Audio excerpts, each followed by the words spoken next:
Okay, so there are two software restrictions of note that are pointed out by the author in the MBGP Multicast VPN's Day 1 book, and it's quite possible that these still hold true today.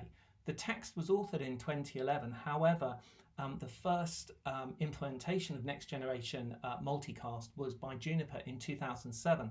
So 2011 is actually, it's both an old classic text, but at the same time it's quite a new text. So let me just point out what they are. They do impact our lab environments strangely. So the first one is that we really are expecting the customer to be running the rendezvous point in the customer domain.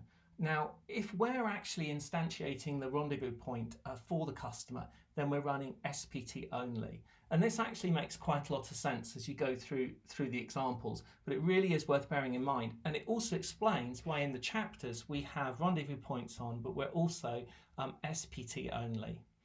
Okay, so that's the first thing.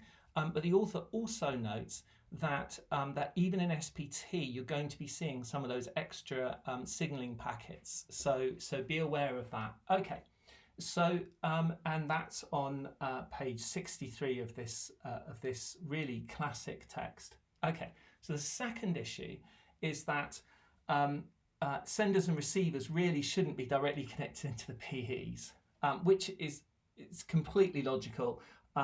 If you've got a sender or receiver running IGMP straight into the PE, that's going to be very difficult. And again, we'll resort to SPT only. So those situations may have changed. I have done some research. It appears that they're still in place.